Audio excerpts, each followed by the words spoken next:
Синан Мелекті полицияның қолына түсірмеймін деген оймен Бихрамға тапсырады. Ол қарындасын аман алып қаламын деп сенгенімен, шын мәнінде оны ең қауіпті жауының қолына бергенін кеш түсінеді. Ал Бихрамның жоспары мүлде басқа еді. Ол Мелекті Тахирге жасалған шабуылды мойнына алдыру үшін қысымға алып, кейін тірі қалдырмай көзін жоюды көздейді. Осы уақытта Тахирдің ауруханадағы ауыр жағдайын пайдаланған Сифа оның өмірін бір жола қиюға әрекеттенеді. Ол медициналық аппаратты өшіріп, бәрін табиғи өлім сияқты көрсеткісі келеді. Алайда алтын дер кезінде келіп, оның арам ойын жүзеге асырмай қояды. Осыдан кейін отбасы ішінде сатқынның кім екені туралы күдік күшейе түседі. Ал Доған жоғалып кеткен қарындасын жанұшыра іздей бастайды. Синан оның күдігін сейілту үшін Мелектің Дубайға ұшып кеткенін дәлелдейтін фотосуретін көрсетеді.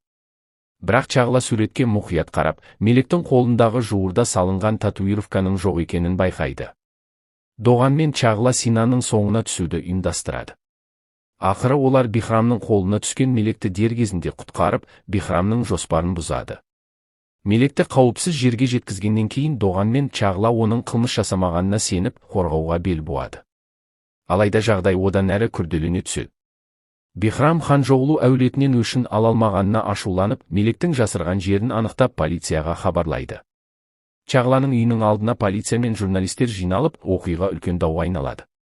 Сол сәтте Чағла Синанның көлігінен Тахирдің жұмыс үстелінде бұрын көрген құжат салынған папканы байқап қалады.